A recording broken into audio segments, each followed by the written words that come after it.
So we've talked about lots of things with regard to brands. We've talked about the initial positioning of a brand. We've talked about how to create brand elements that go together to create a brand image. And one of the things I've been emphasizing throughout the whole sessions is that a brand has to be updated. A brand has to stay modern. A brand has to adapt. And so a very important part of branding is to think about how to reposition a brand. You have an initial start, but maybe the times have changed, maybe the customer base has changed, and you have to think about how can you keep this brand fresh? How do you reposition a brand? So we're going to talk about that now. And it's this notion that the brand equity must be actively managed over time. If you wait until a brand is out of date, it's much harder than to reposition the brand. So ideally, the best way to keep a brand fresh is to constantly think about it. Might tweak it here and there. Think about it all the time so that it stays fresh. That would be the best way. Brand meanings must be reinforced, but sometimes they need to be adjusted just a little bit, and new sources, new ways of identifying the equity should be identified. Why does this happen? Well, I can think of at least 5 reasons, and there's probably more reasons than that, but let's go over some of these. One reason for a brand repositioning is that the initial positioning that you came up with wasn't right. It was poorly conceived.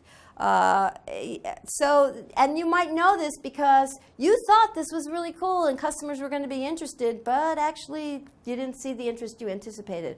Or the sales are just not what you thought, and one of the reasons is the brand is poorly conceived. That being the case, you got to reposition the brand.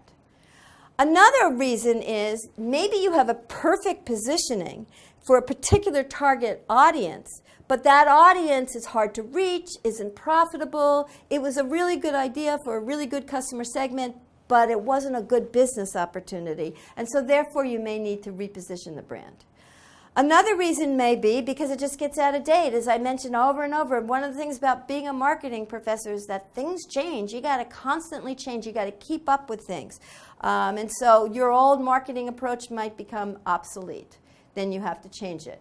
The other thing could be it might just lose its edge. It made sense at one point. Maybe it's just kind of old, and now people want to do something new. And it isn't really that it was wrong or that people's tastes changed so much. It's just that it seems old and tired. And so you need to do something to make it fresh. And another idea, it's along those same lines, is tired. So one is more that it becomes old-fashioned, and the other is it just becomes old hat. But those are similar ideas. It just gets old. There wasn't nothing wrong with it, but you really want it to be new.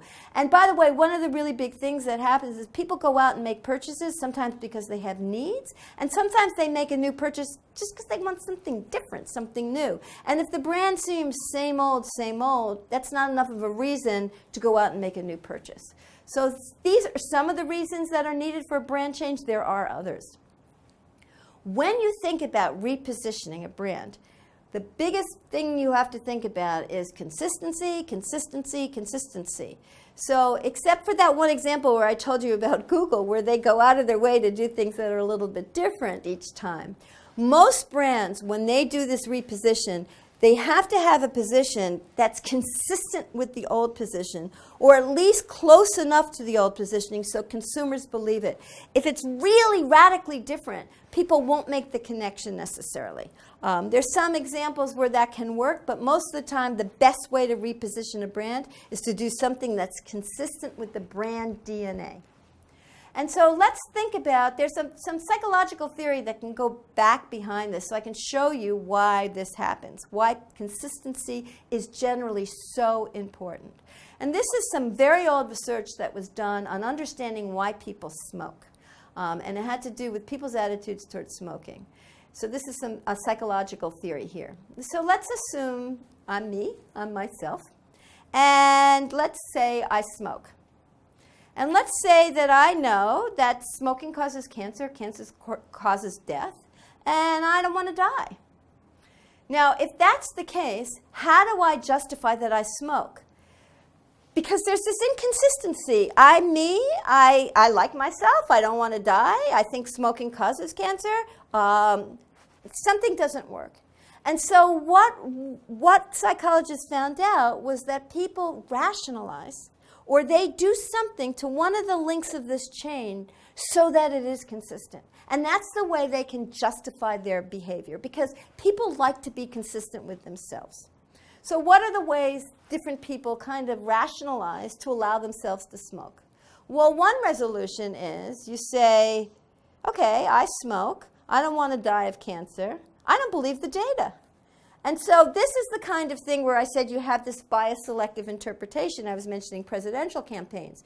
There's experiments that show you show the same data to smokers and non-smokers, and they will interpret it differently. So people frequently interpret the message or the data consistent with what they already believe. This is a theme that I've mentioned all along. So this is a pretty well-known way to rationalize the behavior. Another way to do it is to say, no, I believe the data. It's pretty conclusive. Smoking causes cancer. I really don't want to die from cancer. So what you do is kind of lie to yourself. And you say, I don't really smoke. I only smoke when I drink. I only smoke on vacation. And so it doesn't really count. And therefore, I have no inconsistency. People do this with diets all the time. They make all sorts of rules. When I'm on vacation, food isn't fattening. If it's a little bit burnt, I can eat as much as I want.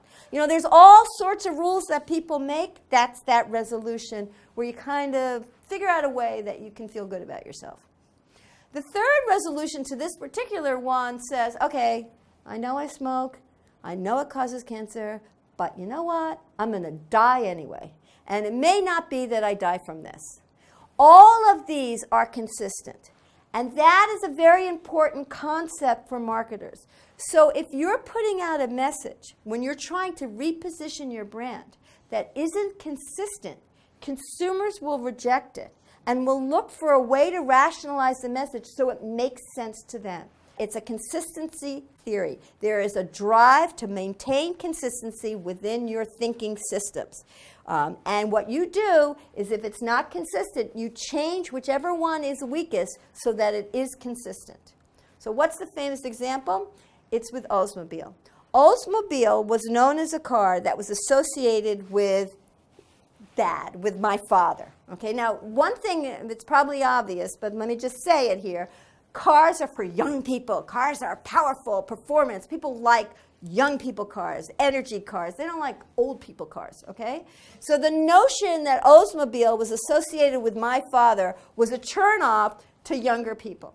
Oldsmobile understood that. That was obvious. And so what they tried to do was they came out with a new ad, new excitement, new car to say, no, we're not a fuddy-duddy car. We're an exciting car. This is a car for young people. What happened here? There's cognitive dissonance here. The problem is the association with Dad and Oldsmobile was extremely strong. The association that my dad is not exciting was extremely strong. So the weak link here was that Oldsmobile cannot be an exciting car. And that was a very strong inconsistency they couldn't fight. It was so strongly associated with my father, and fathers are so not exciting that people just did not believe the new ad. It was obviously hurt even more by the ad. The slogan at the time was, "This is not your father's Oldsmobile." And anybody knows, as soon as I say this is not my father's Oldsmobile, what you're doing is reinforcing that it's exactly my father's Oldsmobile. So this is known as not a good campaign. Most marketers will say, you just didn't get this right.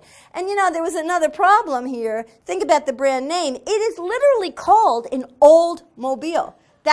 All of this is not good, and it was such a hard thing to change and to reposition that they actually took the car off the market, which was kind of astonishing because Oldsmobile had very, very high brand awareness, but they just could not get themselves out of this cognitive inconsistency. So this is a very important thing. A better way to do it is to not wait until it's so hard to change that it's impossible and you have to take the product off the market. A better way to do it is to gradually change these associations in small ways so that people can still maintain that brand familiarity and believe the repositioning. So you can do it, and I mentioned this earlier, you can do it by kind of updating the symbols, or maybe you can start to change the brand name, and I can show you how you can change the brand name slowly to reflect the evolving identity. Or you can use different slogans. So all of these elements that we talked about before can be subtly tweaked in order to reposition the brand as you need to keep it modern. And you can also do it if you're going to use the brand to stretch the brand, to go into new products. And so you might want to broaden the brand meaning so that it's more flexible and adaptable to go to new products. There are two ways to do this. One of the ways is called the just noticeable difference. And what this says is that you make these little tweaks very subtle from point to point to point, so they're barely noticed. You know, you do this, say, every year. If you look over 20 years, the difference from the first one to the last one is very, very high. And so there's a lot of packaging examples which we can show you where just with tiny little tweaks each time, you still believe it's the same product, but if you look from one version to a version 65 years later, you'll see a radical difference and the brand stays modern. Many consumer packaged goods do this kind of just noticeable difference positioning. Another way to do it is what's called the butterfly effect. And what this says is that I'm going to move from one to another in a big jump. You are going to notice that it's different. It's not a just noticeable difference. It's a bigger difference. And the reason I'm going to do this is to keep it modern and new. Because for some categories like cosmetics, like clothing, and it is the notion of clothing, the idea of keeping it modern and keeping it fresh is part of the reason to buy. And in that case, I don't need the change from one to another to just be subtle. I can make it so that it is kind of a little bit exciting and more modern, but it doesn't necessarily need to, it's more modern, but it still stays within believability. And that's called the butterfly effect. So it's not so extreme that I don't think it's the same thing. But it is noticeable. And so these are two different ones, and we can show you a number of different examples on those two different ones. Okay, and then I can show you some examples of evolving trademarks. Here's the Jolly Green Giant that was kind of out of date. And they made a new Jolly Green Giant that was fitter, more athletic, taller, stood up straighter, and looked more like a modern, I guess, giant. Then there was Please Don't Squeeze the Charmin. And they updated that packaging, updated that spokesperson to look more modern. These are subtle changes. There was another change, Charlie the Tuna, I mentioned him earlier. Very fun animated character, kind of got a little out of date, and they made him more modern and changed the colors a little bit, changed the perspective of him, and just kind of made him a hipper guy. More recently, there was a transformation on the hamburger chain Wendy's. And again, I know a little bit more about the market research that went into this. There was a lot of changes here. One of the changes here is they got out their slogan. Their slogan that used to be part of the sign was old-fashioned hamburgers. Wendy's menu is got to be broader now. They do more than just hamburgers. So one of the things they pulled out was that slogan. They changed their typeface. They went from an old-fashioned typeface to a more modern typeface. They did find when they did the market research that the character, this Wendy character, which was Dave Thomas is the founder of Wendy's, it was his daughter at the time, people identified with that Wendy character and they liked that Wendy character, so they kept the character. But they made her, she used to be in a little circle and she used to be contained in the circle. Now she's kind of bouncing out of the circle. And so all of that made the logo seem more modern, more expansive. You know, lots of things are possible that you can get in a Wendy's now. And with these subtle changes, it's still very much identified as a Wendy's. You can keep the brand modern, but connected enough so that it doesn't, people still know it's Wendy's and it's not a surprise. The other kinds of ways that people have named is actually to change the brand name. So Boston Chicken was the original name of the chain of restaurants that provides dinner food. Obviously, Boston Chicken suggests that they're just selling chicken, and they sell way more than chicken. So they changed their name to Boston Market, and in that case, what they're doing is trying to broaden the flexibility of the brand. Weather Channel found out that they weren't going to make a lot of their revenues not off TV anymore, but off apps and different kinds of ways of saying weather. So they changed their name from the Weather Channel to Weather Companies. And Starbucks very famously changed their name from Starbucks Coffee to just their image. They just have the image of the mermaid now. They not only got rid of coffee, but they kind of got rid of Starbucks. But people still know it is Starbucks by that image. So what's the best way to do it? A brand that's really done a very good job of keeping themselves modern is BMW. BMW could have been in the same situation as Oldsmobile because it was a product that your father drove. BMW was a lot of associations. It was a certain type of car. It was a German car. It was an expensive car. And it was a car driven by the baby boomers. At one time, all of this was good. In fact, BMWs were called Beamers. You know, they were thought of as driven by the baby boomers. But these things get old. It could have been that the car design was seen as not practical. Being a lot of money was seen as wasteful. The baby boomers got old and they're stuffy, and German could be seen as stodgy. So although these associations started out as positive, if they're not carefully cultivated, they could turn negative. How did BMW cultivate it?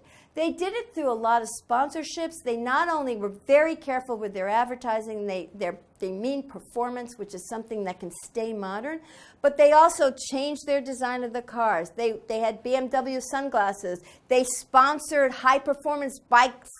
They sponsored golf tournaments. They associated their brand name with young and powerful and good imagery. And so their associations never did turn negative, and they stayed a very positive association. Budweiser beer has done that also. This could be your father's beer.